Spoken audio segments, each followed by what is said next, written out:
Mucho chaleco, ¿qué? Mucho chaleco. Le está buscando las mangas. Espérate. Le está buscando las mangas. Que te esperes, que no tengo el micro. Espérate, te digo. No, el chaleco. Lo que pasa es que se ha puesto muy violento esto. A saber. ¿Es chaleco o chaleca? No, chaleco. Chaleca, No, cañón, ¿no? no. A cañón tan. Bueno, esta semana en el club de Juanjo. ¿De Juanjo? Joder. El 750, ¿qué es y por qué es importante para México? Sin popote está bien, continuamos con la campaña. Sin popote. Les borraron las bardas, les diremos quiénes se quejan y que informaron. Las empresas fantasmas de Vila van progresando, ya llegan a Quintana Roo y Campeche, ¿cómo la ve? Las empresas de Vila siguen creciendo. Pero bueno, las tortugas Lora registraron la ribazón más numerosa desde el 2011 en el santuario de Rancho Nuevo, Tamaulipas. En las elecciones de nada para nadie, el voto oculto. Preocupados compran votos que van de 150 hasta 5,000 pesitos. Para vara. Comenzamos serios, de frente y como deben ser las cosas. Efectivamente, comenzamos serios, de frente, como deben ser las cosas. Como es un día 7 de junio, Día de la Libertad de Expresión, y los periodistas pues no tenemos nada que... ¿Hay libertad? Que celebrar. No hay libertad, hay arbitrariedades, 18 años de asesinatos a periodistas. Las cifras no concuerdan, las sumas no me dan. 22 muertos en el gobierno de Fox, 49 en el gobierno de Calderón. Se dice que 45 en el gobierno de Peña. Pero todavía no acaba, faltan. Pues sí, pero ya no queremos más. Sin embargo, la suma ahí da 115.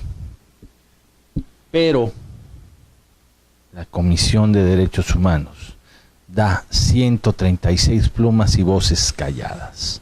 Estos datos son de la Comisión Nacional de Derechos Humanos. Informan que desde enero del 2000 al 31 de marzo del 2018 habían 133. Ojo, yo mencioné 136. Han sido asesinados en México, y en mayo subió a 136 las cifras, de los cuales 15 de estos fallecidos, asesinados, han sido mujeres y 121 hombres. La impunidad es evidente. De los casos quedan impunes el 90%, y en los que se ha dado con el culpable, ninguno ha quedado sentenciado por un juez. Quienes se dedican al oficio periodístico consideramos que el Día Internacional por la Libertad de Prensa conviene no preguntarse hasta dónde llega esa libertad si es callada por la violencia. Ni a la esquina llega. Bueno, pues las organizaciones mexicanas en el artículo 19 y la Doble Vida presentaron el miércoles el proyecto Palabras a Prueba de Balas, un chaleco antibalas cubierto con las notas de prensa que informan sobre los atentados contra 116 periodistas, los comunicadores en el marco del Día de la Libertad de Expresión. El chaleco resiste armas de alto calibre, por medio del cual se exigirá a los candidatos presidenciales de manera simbólica que se comprometan con la agenda en materia de libertad de expresión e información 2018, propuesta el mes pasado por el artículo 19, presentada en mayo pasado, dijo al presentar el proyecto Manuel Camacho, presidente y fundador de la agencia Doble Vida. En conferencia de prensa, Camacho y Ana Cristina Ruelas, directora del artículo 19, capítulo México y Centroamérica, planearon varias interrogantes: cómo superar el miedo a informar, cómo sobrevivir siendo periodista, cómo dejar de acostumbrarnos a estas muertes, preguntaron. El defensor del derecho a la información y de la libertad de expresión lamentó que en México se llegue a un proceso electoral que debería ser la fiesta de la libertad de expresión. Con 116 periodistas asesinados desde el 2000, un grado de impunidad del 96.6% y con la etiqueta de ser el segundo país más peligroso para el ejercicio periodístico, solo debajo de Siria, un estado de guerra. El capítulo mexicano de la organización, el artículo 19, que lleva el nombre del pasaje consagrado a la libertad de expresión, en la Declaración Universal de Derechos Humanos, denunció que en lo que va del 2018 se registraron 6 asesinatos de periodistas, 4 de ellos a causa de su trabajo informativo, en 2 todavía se investiga el móvil del homicidio, mientras que en 2017 fueron 12 casos. Camacho expresó que cada vez que asesinan a un comunicador se mata el derecho de todos a la información, por lo que los organizadores decidieron lanzar el proyecto Palabras a Prueba de Balas. Se trata de la fabricación de un chaleco antibalas sobre el cual se imprimieron noticias referentes a los periodistas ajusticiados y le pediremos a reporteros, conductores y locutores que lo porten y se tomen una foto, explicó en la presentación.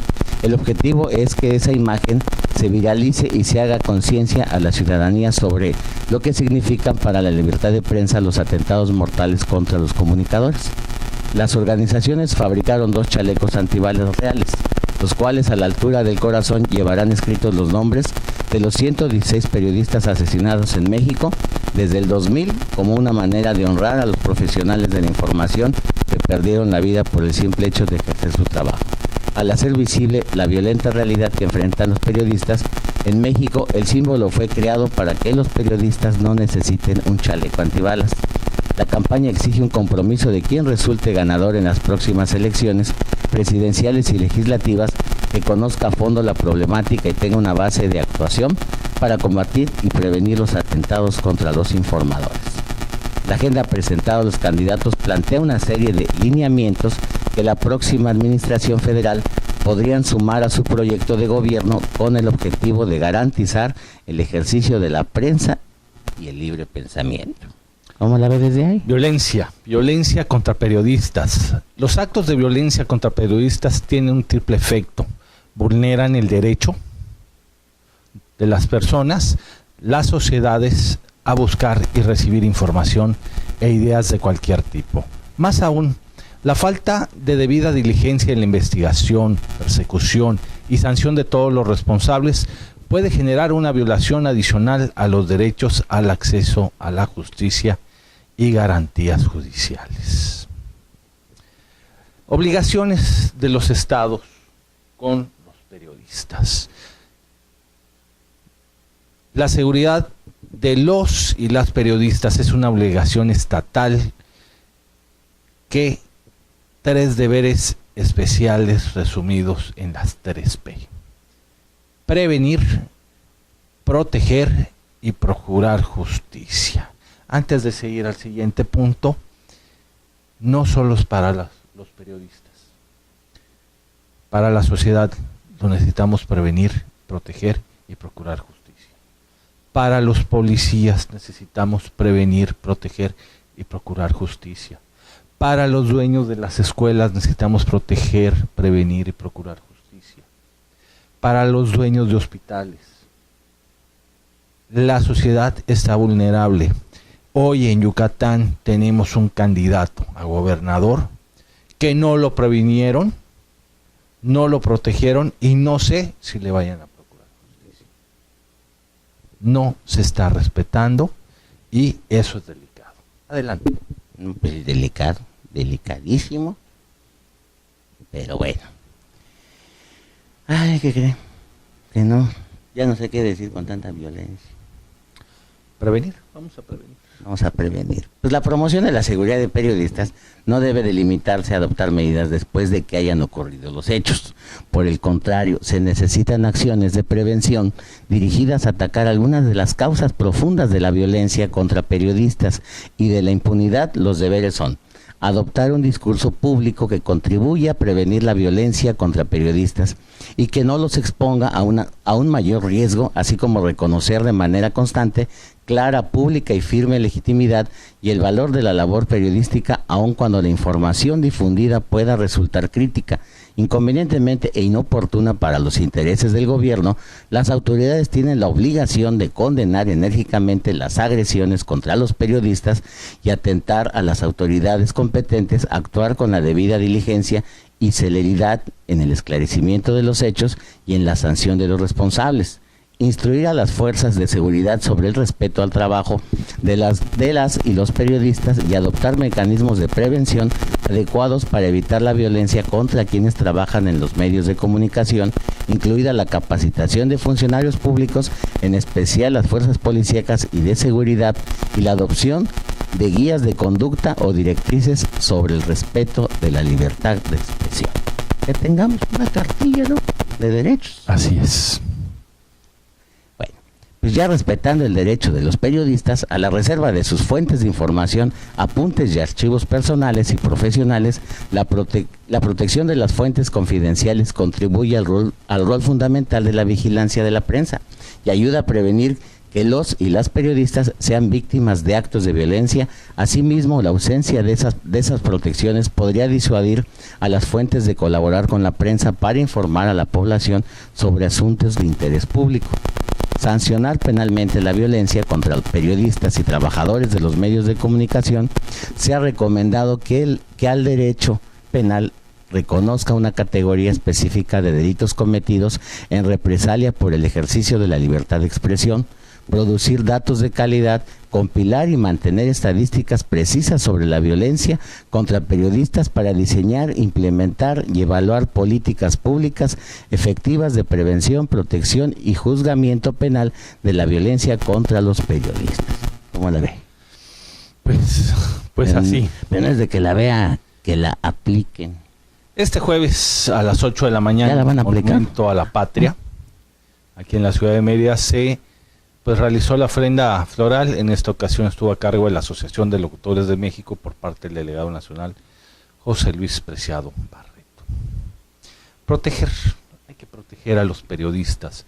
Los estados tienen la obligación de proteger a aquellos periodistas cuyas vidas o integridad física están en peligro mediante la adopción de medidas concretas de protección. El estado está obligado a identificar el riesgo especial y advertir al periodista sobre su existencia, valorar las características y el origen del riesgo, definir y adoptar oportunamente las medidas de protección específicas, evaluar periódicamente la evolución del riesgo, responder efectivamente ante signos de su concreción y actuar para mitigar sus efectos. El Estado debe prestar especial atención a la situación de aquellos periodistas que por el tipo de actividades que desarrollan están expuestos a riesgos de una intensidad extraordinaria. Cuando existe una situación estructural sistemática y grave de violencia contra periodistas y trabajadores de medios, la Relatoría Especial ha recomendado a los estados establecer programas especiales de protección para atender a estos grupos. Y hay mecanismos de protección.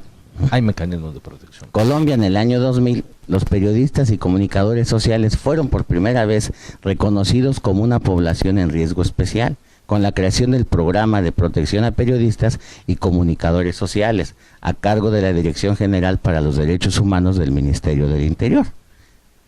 En México, en el 2012, se convirtió en el segundo país de la región en adoptar un mecanismo especializado de protección de periodistas en riesgo. La creación de este tipo de programas fue una de las principales recomendaciones formuladas por los relatores especiales de la Comisión Internacional de Derechos Humanos y la Organización de las Naciones Unidas. Tras su visita, colocó al país la colocó y fue efectuada en agosto del 2010. Se creó un comité consultivo encargado de recibir solicitudes de protección, definir y dar seguimiento a medidas de prevención y protección para periodistas y facilitar la implementación de dichas medidas a nivel federal y local. Así que no nomás es cuida a quien te cuida, cuida a quien te informa, no seas cabrón.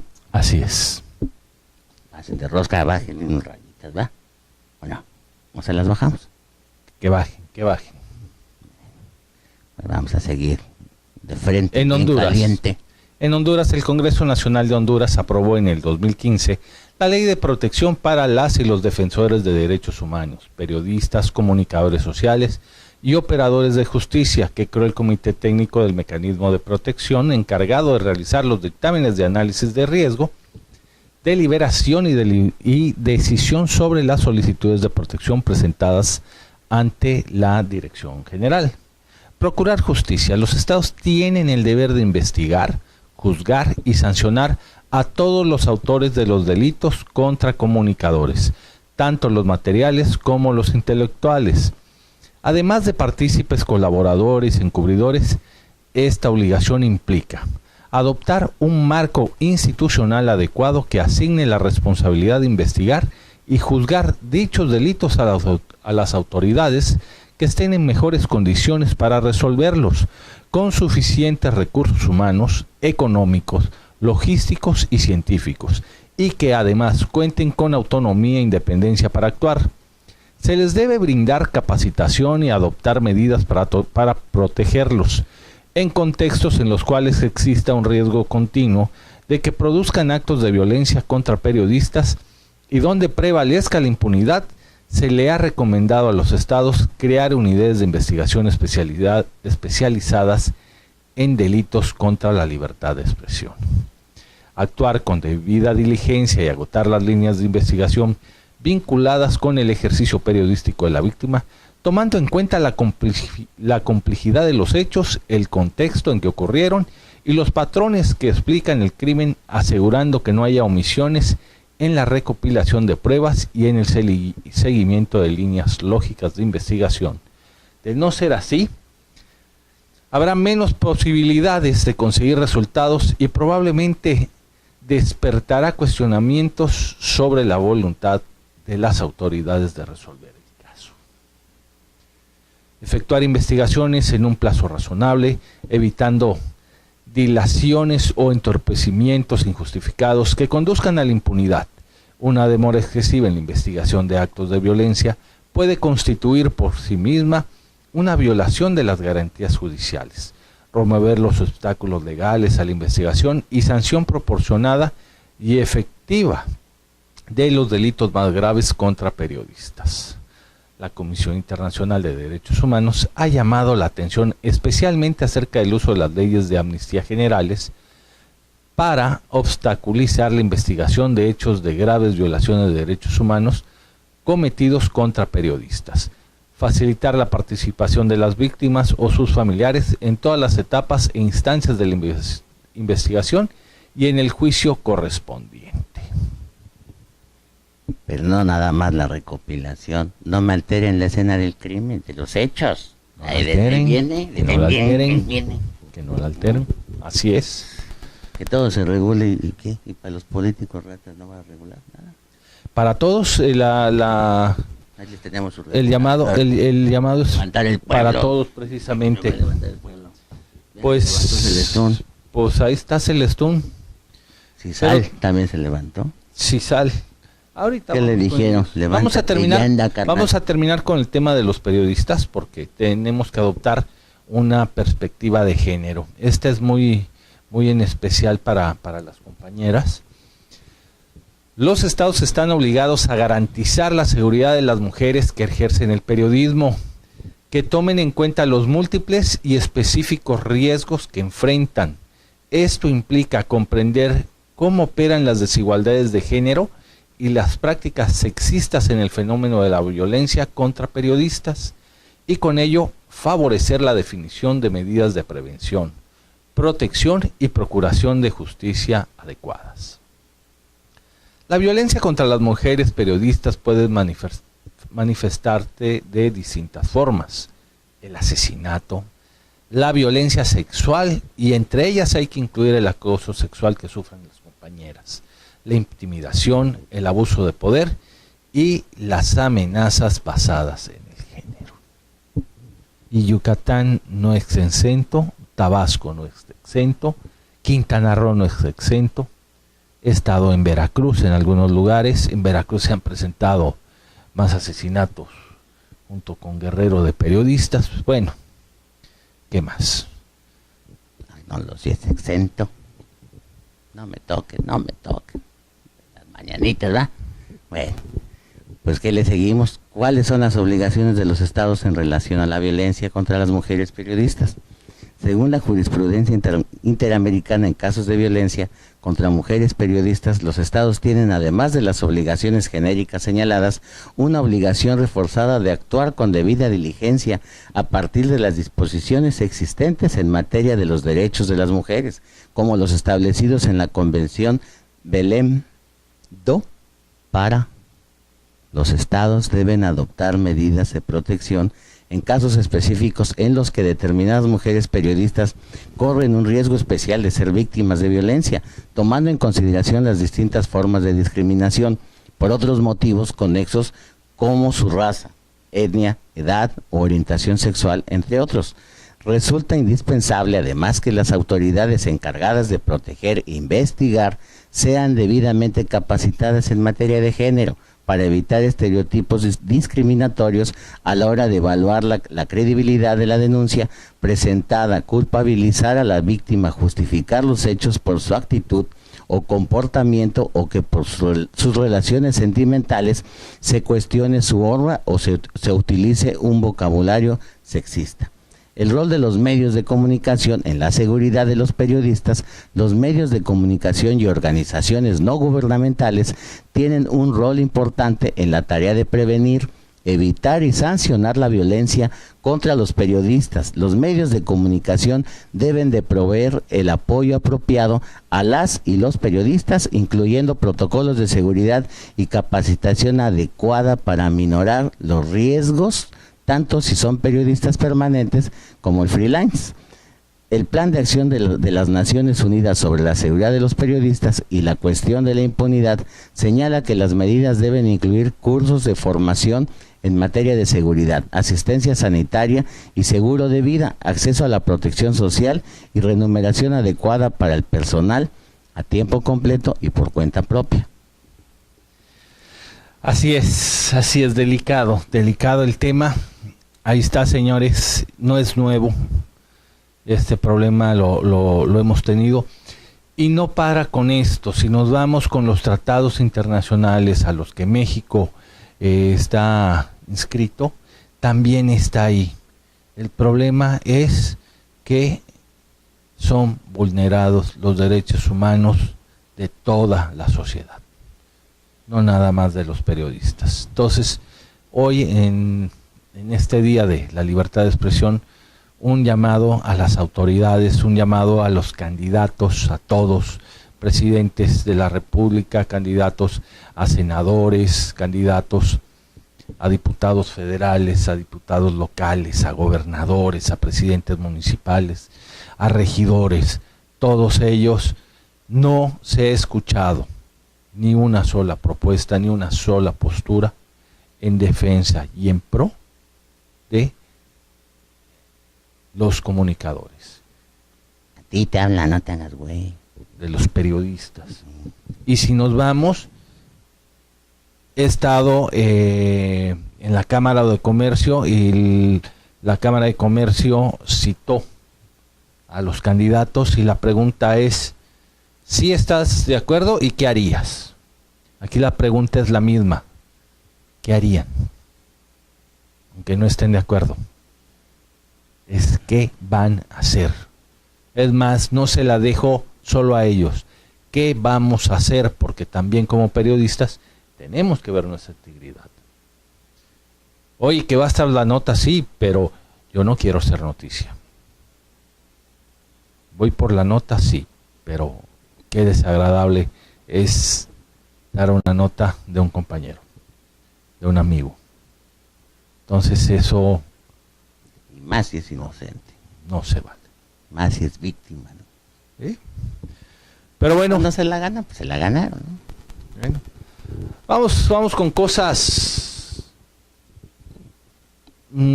sí... Como decía mi amigo el licenciado Huitrón, ¿no? Pero no está... Es que tampoco está bien. Es una nota agradable. Es una nota de tramposo. Esta es de la nota. De marrulleores. Sí, de la nota. De la nota se la tomamos todos. Gastan comprando votos. De esa es la nota estamos hablando. Adelante. Ya me calenté. Los votos. Pues dice que la compra del voto desde los 150 hasta los 5,000 varos, se ha visto que la organización realizó un análisis de los 244 reportes que ha recibido hasta el momento y obtuvo de los siguientes datos. 44% se refieren a la compra de votos por 500 pesitos. En el 16% de los casos denunciados, la oferta es de 1,000 pesos y el resto son denominadas al alza hasta los 5,000 morlacos. La zona centro del país es la región que, de acuerdo con los reportes de Ciudadanos, se registran las cifras más altas para la compra del voto. Por ejemplo, en el Estado de México se halló la cotización más alta con 5,000 pesos, mientras que en la Ciudad de México varía de 200 a 2,500 pesos. En Hidalgo hay reportes de comprar votos por 500 pesos y en Puebla desde 300 a 1,200 pesos. Yo dije, vámonos a Puebla, ¿no? Pues vámonos a Puebla. Además informó que hay nuevos reportes en entidades del sur y del sureste del país, como Tabasco, donde la coacción del voto abrió con una variación de su precio que va de 500 a 4,000 pesos. O sea, ya está, ya empieza a hacer negocio. Vamos a Tabasco. O en Oaxaca, donde el sufragio, según las denuncias, alcanza un rango entre 500 y 3,000 pesos. En Veracruz se reporta en 1,000 pesos, en Chiapas en 200. Pues esa es mía. En Yucatán se reporta de 500 viles chuchos a 600 viles chuchos, la compra. Y en Quintana Roo llegó a 350. ¿Cómo le ve? ¿A dónde nos vamos a radicar? En estado como Morelos, donde la cotización era la más baja reportada en el país de 150 pesos por voto, ahora hay denuncias de compra por 1,300 pesos. Quédese en Yucatán, hay esperanza. Si en Morelos subió, pues aquí, ¿por qué no? La esperanza viene al último. La esperanza, ahí viene la esperanza. En cuanto al norte de México, las denuncias son las siguientes. En Sonora se alcanza la cotización más alta de esa región con 3,000 pesos por voto. En Chihuahua y Sinaloa está en 1,000 pesos. Y en Coahuila, Nuevo León y Tamaulipas se reporta la compra del sufragio por 500 pesos. ¡Qué barato! En el Bajío el precio del voto está al alza. En Aguascalientes llegó a 2,000 pesos y en Guanajuato varió de 500 a 1,200 pesos, que hasta las momias se enojaron.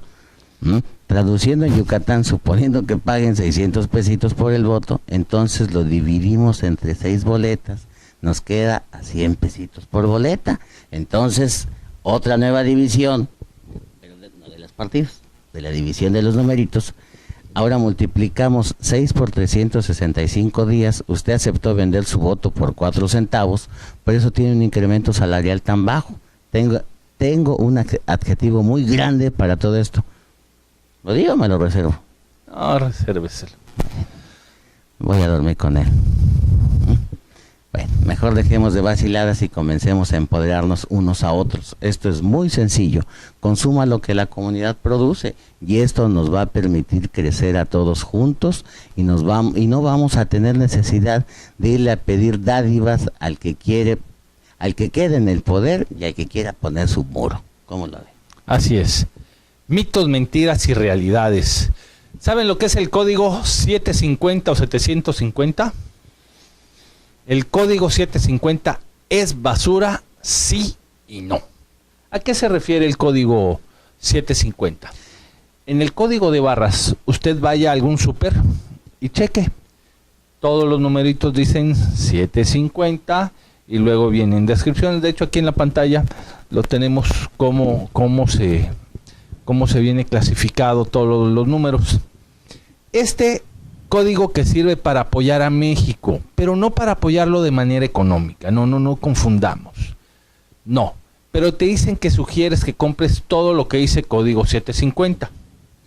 Esos son los productos que fueron destinados para México, o sea, que tienen una determinada calidad que según merecemos los mexicanos.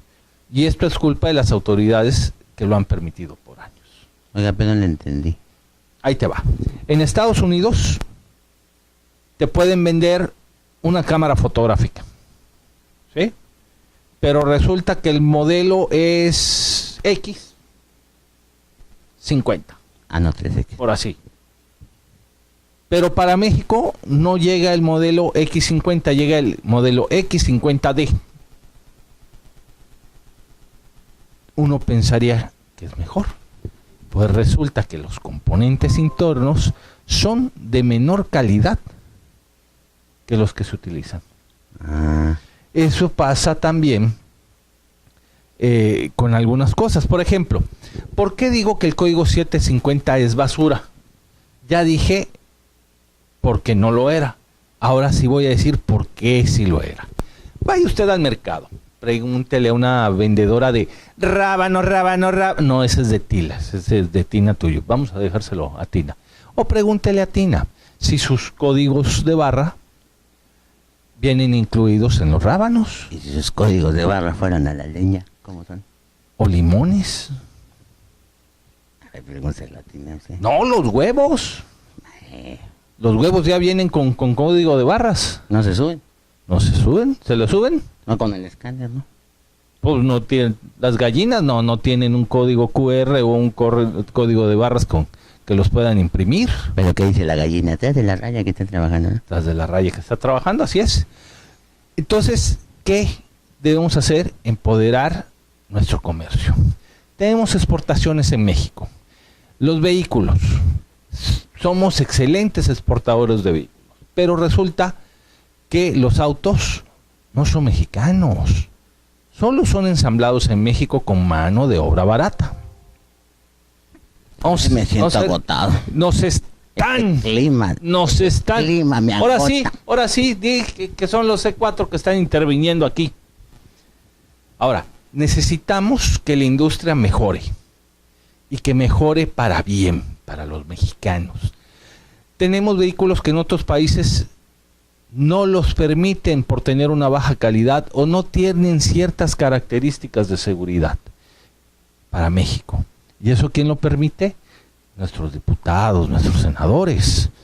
La alimentación está igual. Pero bueno, no me quiero calentar y brincar porque traemos un guión. La alimentación está igual, pero que África, sí. ¿no? Bien, nada más. Refiriéndome como baja calidad, seguridad en lo que ellos se transportan, pero las leyes en México los permiten. Esto es tarea de diputados y senadores. Ahora sí no le vamos a echar la culpa al presidente. Aquí los diputados y los senadores desde el principio, ¿no? tienen que ponerse a chambear. Y a como veo esta elección, la gente cada vez se los va a pelear más. Aceites crudos de petróleo. México lo exporta y no hace más nada. Todo lo compramos de regreso ya transformado. Televisiones con pantalla plana. Esas, al igual que los autos, sus componentes principales no son de México, pero sí son ensambladas en nuestra nación. Metemos materias, pagan aranceles y de aquí las sacamos. ¡Bum! Sí es cierto que se están generando empleos, pero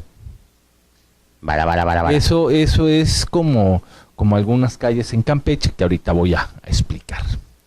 Máquinas automáticas para el tratamiento o procesamiento de datos. Póngale nombre a las computadoras. En todo México se han entregado computadoras ensambladas, no malas, pero no es desarrollo de los mexicanos. Unidades de proceso, unidades de memoria, de entrada y de salida. Vuelve la mula al trigo. Esas llamadas USB. Una empresa mexicana reconocida en la industria del cómputo es Lanix. ¿Usted sabía eso? Es lo que mueve a los políticos. Sí, sí. Teléfonos, equipos de comunicación, otra más de tecnología. ¿Conoce usted acaso una empresa mexicana que se dedica a la fabricación de equipos de tecnología? Yo mencioné Lanix, pero yo no la conozco aún. Y lo reto. Les invito a los fabricantes de Lanix que amplíen la información. Lanix es una empresa mexicana, sí, que se destaca en estas ventas, pero es ensambladora. Quizás compra toda su maquila al extranjero. Aún no llego hasta ese punto de investigación, pero a la gente de Lanix sí, hábleme y de ser necesario, vamos, tienen en Guadalajara, tienen en Sonora, tienen fábricas ensambladoras. Por ahí tengo entendido que también está la de Toshiba y algunas otras, porque del mercado del cómputo sí les sé un poquito. O sea, hacen Es decir, vamos bien. Y el Tratado de Libre Comercio no está bien. Donald Trump está metiendo la zancadilla. Afortunadamente en Canadá dijeron, momento, no voy a hacer un trato contigo, con Estados Unidos, si esto es de 3. Entonces, aquí sí se felicita al ministro de Canadá, que le dijo a Trump, no señor, esto es de 3, no de 2. ¿Por qué? Porque quería hacer, a conveniencia de Estados Unidos, alguna parte beneficiándose de Canadá y dejando fuera a México. Lo que iba a ocurrir es que México iba a negociar con Estados Unidos y no, de esta manera no. Creo que hay cosas más serias, más graves. Habría que revisar algunos diarios, algunos periódicos. Hace muchos años el capitán, acaba de pasar el día de la Marina, el capitán de altura Otto Stiles, que en paz descanse, que también fue asesinado por la seguridad que hay en el estado de Tabasco, sacó un desplegado, siendo Carlos Salinas el presidente en aquel entonces, diciéndole que como se estaba llevando a cabo no era la mejor opción. Había maneras de negociar. ¿Ok? Hay empresas... A ver, regrésale tantito, por favor.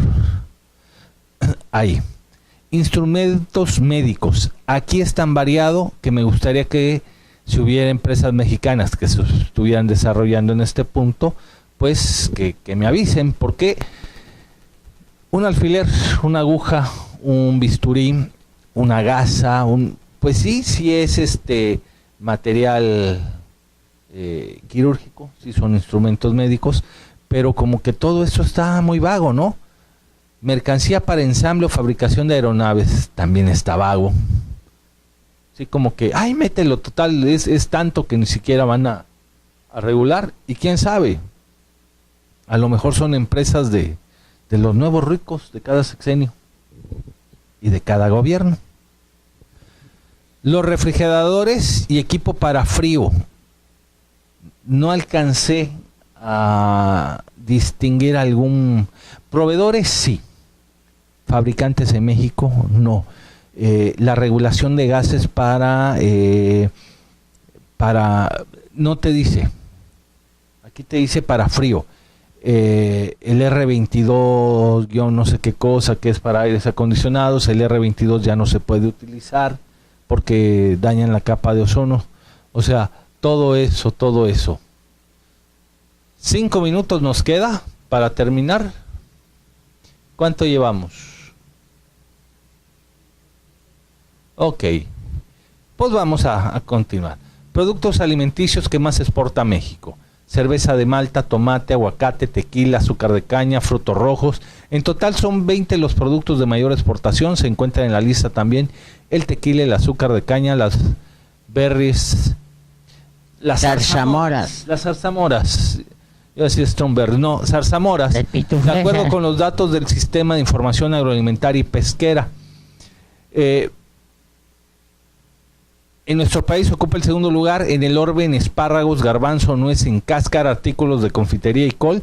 Tercero en berenjena, aceite de sésamo, miel, muy importante para Yucatán, fresa, espinaca, jugo de naranja, apio y café descafeinado. Detalla el organismo de análisis y recopilación de datos de la Secretaría de Agricultura, Ganadería, Desarrollo Rural, Pesca y Alimentación. Nos tenemos que ir rapidísimo. Digo esto porque de todo lo que yo he leído, sí, Yucatán, ¿con qué? Con la miel. Bien, gracias. Quizá con los cítricos, pero necesitamos defendernos más. El turismo bien, sí, pero necesitamos producir lo que estamos comiendo los yucatecos y no traerlo de fuera porque nos cuesta muy caro. Vamos al siguiente tema. Al siguiente. Ok.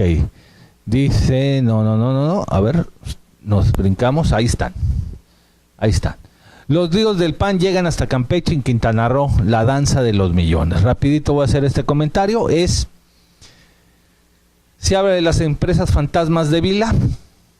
Habría que ver A ver, regresémoslo. Habría que ver quién financió la campaña en Quintana Roo y desde cuándo hacen falta esos millones de las empresas fantasmas. Hay unos videos de Campeche donde candidato dice, presidente municipal dice, es que Vila está mandando dinero, Vila está aquí así, Vila es el padrino. No queda muy claro, no voy a presentar el video porque me faltan datos, no quiero creer, no, es que puede ser un borregazo. Puede ser un borregazo, entonces pregunté a algunas gentes, me dijeron no los hemos visto, ¿ok? Si se demora, a corretearlo. Estamos hablando de el candidato a gobernador para Yucatán del Partido Revolucionario Institucional, de Alianza, y el otro partido, ¿cuál es? No, yo no sé de política. Tiene Usted de béisbol y política es el... Pero bueno, aquí el caso es de hace mucho yo les dije, no hagan esperar a la gente, respeten los tiempos de la gente. Su propia gente se molestó y le pusieron una chica corretiza. Hay memes, hay bromas, hay muchas cosas. Para mí no es un asunto de broma, es un asunto delicado porque se le falta el respeto a un candidato a a la gobernatura de Yucatán. Y no solo había memes, había infiltrados ahí. Pues es que los infiltrados los hay en todos lados. Nos queda un minuto. Despida, vamos a despedir. ¿Ya nos vamos? Pues sí, ya se acabó. Uy, no nos vamos a comer a nadie hoy. Bueno, pues saludos, gobiernen bien, voten bien, porque ya estamos hasta el gorro, ¿no? Sí, así como los tabasqueños persiguieron a uno ahí en Tabasco y el militar que se tuvo que enfrentar a balazos. Qué mal plan. Subteniente, retirado. Sí, no se vale. Así es. Estamos a 5 minutos del rincón de los madrazos. ¿Así? Así de sencillo, a 5 minutos. Yo pues no traigo mangas. Así como había un reloj a los 5 minutos para que esto se tronara, ¿sí? Y que soltaran las bombas nucleares. Así estamos, así está de delicado. Se nos acabó el programa, ya no tuvimos chance de platicar de informarles de cómo se gana la elección. Vámonos, nos vemos. No le busque las mangas al periodista porque trae chaleco. No te. Nos vemos la siguiente semana. Muchas gracias. Si es que nos vemos, no nos vayan a matar.